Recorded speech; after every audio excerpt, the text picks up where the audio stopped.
외계 행성 소개 32번째 포프볼리아 행성 새 종족 간의 화합을 이루지 못했던 행성 지구 행성에 살고 있는 사람들 중 약 12%는 지구 행성의 차원 상승 후 자신의 고향별로 돌아가야 하는 사람들입니다.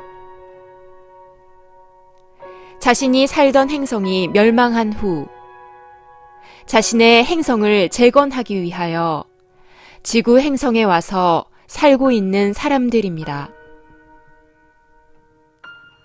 지구 행성은 대우주의 육주기를 진화하는 동안 발생한 우주의 카르마를 해소하기 위한 종자 행성으로 준비된 행성입니다. 지구 행성에 들어와 살고 있는 12%의 사람들은 자신의 행성에서 생긴 카르마를 지구 행성에서 그대로 재현하면서 행성의 카르마를 해소하기 위해 이방인으로 살고 있는 사람들입니다. 행성의 멸망에 중요한 역할을 한 책임자들과 행성의 멸망에 관여한 중요 인물들이 자신의 카르마를 풀기 위해 행성의 재건을 위해 꼭 필요한 인물들이 지구 행성의 영단에 들어와서 살고 있습니다. 행성의 진화를 책임지고 있던 행성 영단의 책임자들이 우주적 카르마를 가지고 빛의 일꾼이라는 신분으로 지구 행성의 차원 상승에 참여하고 있습니다. 빛의 생명나무에서 카르마를 해소하는 과정에서 빛의 일꾼들의 우주적 신분을 확인하는 과정에서 행성이 어떤 원인에 의해 멸망했는지 확인할 수 있었습니다. 외계 행성 시리즈는 아무것도 모르고 살고 있는 외계 행성에서 온 빛의 일꾼들과 외계 행성에서 온 사람들에게 자신의 고향별에 대한 정보를 주기 위해 준비되었습니다. 빛의 생명나무 채널러 팀에서 하늘과의 조율과 소통에 의해 준비된 정보입니다. 외계 행성에서 온 빛의 일꾼들과 아무것도 모르는 채 외계 행성에서 지구 행성에 들어와 살고 있는 사람들에게 고향별 소식을 전합니다. 인류는 각기 다른 얼굴과 삶의 형태를 갖고 있습니다. 이들 영혼들 중 일부는 고향별을 등지고 지구라는 감옥 행성에 유배되어 온 우주의 중죄인들도 있습니다. 이들은 인간의 외투를 입고 아무것도 모른 채 오늘을 살아갑니다. 8개월 전만 해도 저 또한 그렇게 살고 있었습니다. 때가 되어 빛의 생명나무를 통하여 저의 우주적 신분을 알고 고향별을 알고 죄를 알게 되었습니다. 저에게 이 글은 우주의 중죄인으로서 아픔과 슬픔의 글이지만 또한 창조주의 사랑을 확인하는 정말 아름다운 편지이기도 합니다. 저의 무능함과 소심함으로 인하여 영혼의 진화를 못하며 행성 영단에 갇혀있는 많은 영혼들에게 사죄하는 마음으로 이 글을 올립니다. 저희 행성 포프볼리아는 화합과 통합이라는 의미를 갖고 있는 네바돈 은하의 신생 행성입니다. 크기는 지구와 유사하고 단일 곤충족으로 행성의 문명을 시작하였습니다. 곤충이다 보니 다양한 감정과 의식을 구현할 수 없었습니다. 더불어 단일 종족만으로는 행성의 진화가 너무 늦었습니다. 그래서 영단의 최고 책임자는 다른 두 종족을 행성에 입식하여 새 종족의 화합을 통해서 각 종의 장점을 살려 행성 문명의 진화를 가속화시키고 행성에 입식된 영혼들의 체험폭을 늘리려 하였습니다. 새로운 문명 탄생과 새로운 곤충족을 탄생시키려는 기대도 함께 가지고 있었습니다. 새 종족이 화합하여 문명을 비약적으로 발전시키고 새로운 도약을 하는 로드맵을 짜게 되었습니다. 저는 2명의 관리자와 더불어 육화했으며 귓도리족의 수장으로서 책임을 맡게 되었습니다. 사마귀족은 전투적인 성향이 강했고 우직하며 주로 노동력을 제공하였습니다.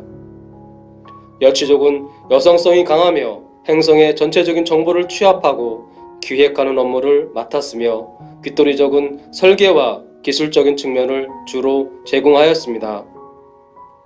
문명의 초기에 새 종족은 그들 고유의 문화가 있었습니다. 이전보다는 다양한 문화가 펼쳐졌고 4차원 문명의 편의시설은 귓도리족이 제공하였습니다. 교육과 정책, 제도는 문명을 발달시키기 위한 화합과 균형으로 맞추어져 있었습니다. 새 종족의 특화된 부분이 나타나며 문제없이 4차원 문명까지 빠르게 만들어졌습니다. 이것은 다른 행성보다 2.5배 빠른 것입니다. 최고 책임자도 육화하여 각 구역의 의견을 수렴하고 행성의 분위기도 좋았습니다. 문명이 빠르게 발전하면서 각종의 문화 형태의 고유성은 없어지기 시작했지만 영역은 유지되었습니다. 구성원들 사이에서도 공동으로 만들어진 것이므로 모든 것은 공유해야 한다는 것을 철저하게 교육했습니다. 이것은 필요에 의한 공존일 뿐 본질적인 환경과 생명체에 대한 이해에서 비롯된 것은 아니었습니다. 문명 발전 초기 종족에 대한 구분과 서로 간의 거리감은 있었지만 모순으로는 드러나지 않았고 힘의 균형도 필요했기에 문제가 되지는 않았습니다. 문명이 발전해가면서 공동체 의식은 사라져갔으며 서로 간에 잦은 충돌이 생기기 시작했습니다. 연대를 하여 프로젝트를 진행하는 경우 사마귀족의 일에 여치족이 간섭하면서 전투적인 사마귀족과 끊임없는 충돌이 계속되었습니다. 때마침 행성 문명의 흐름에 중요한 큰 프로젝트를 두고 사마귀족과 여치족이 붙게 되었습니다. 행성의 기후 조건을 일정하게 만드는 프로젝트로서 이 기술을 장악하면 한 종족을 장악할 수도 있으며 마음만 먹으면 멸종시킬 수도 있는 엄청난 프로젝트입니다. 종족마다 이 프로젝트에 대한 각자 계획을 갖고 있었습니다. 프로젝트가 시작되고 주도권 싸움은 시간이 지날수록 치열하여 일의 진척이 빠르지 않았습니다. 여치족은 행성의 모든 것을 알고 있었기 때문에 행성의 통치권을 장악할 수 있다고 생각하였고 저는 귓도리족의 대표로서 종족의 보존만 약속되고 어느 정도의 권리만 받으면 된다는 아니란 생각을 하고 있었습니다. 사마귀족은 행성이 비약적으로 발전한다면 행성을 위해서 무엇이든 열심히 하겠다는 우직함이 있었습니다. 갈등이 심화되기 전에는 프로젝트의 중심 인물을 제거하는 정도였습니다. 노골적인 공격은 사마귀족이 먼저 시작하였고 귓도리족과 연합하여 여치족을 배제하려 했고 그것이 들통나면서 전쟁의 양상으로 치닫게 되었습니다. 여치족의 주도 면밀하고 치밀한 두뇌전과 정보전, 사마귀족 자체 내의 분열 정책, 귓도리족 회유 정책과 더불어 요인 암살까지 하였습니다. 이제 더 이상 타협은 존재하지 않았습니다. 저는 중재자로서 나서기보다는 종족의 보존과 승산을 저울질하며 한 발 뺀다는 마음을 먹고 있었습니다. 사마귀족은 물러설 수 없었고 싸움에서 밀리면 지배당한다는 생각으로 저돌적으로 공격을 하기 시작하였습니다. 전쟁이 본격적으로 시작되었고 서로 간의 불신과 행성 지배에 대한 욕구가 세 종족 모두를 죽음으로 내몰았습니다. 행성은 죽음과 암흑으로 가득 찼고 승자도 패자도 없이 공멸하였습니다. 살아남은 자들은 굶주림과 갈증으로 죽어가고 있으며 강한 태양빛만이 행성을 비추고 있습니다. 행성 관리자로서 세 종족의 화합을 통해 문명의 비약적 발전을 꿈꾸었던 저로서는 망연자실할 수밖에 없었습니다. 저의 전체를 보지 못하는 의식의 한계와 종족의 보존만이 최선이라는 아니란 생각이 적극적인 중재의 기회가 있었음에도 주저하게 했고 전쟁을 오히려 부추기는 결과가 되었습니다. 행성에 입과해서 물질 문명을 주도했으나 행성을 멸망으로 이끈 원인을 제공했던 3명의 영단 관리자는 철저하게 지난 과거를 반성하고 대우주의 법칙을 배움에 최선을 다하고 있습니다. 앞으로 지구 차원 상승 과정에서 빛의 일꾼으로 참여하여 이를 완성함으로 행성 재건의 키를 받아 고향별로 돌아갈 날을 염원하고 있습니다.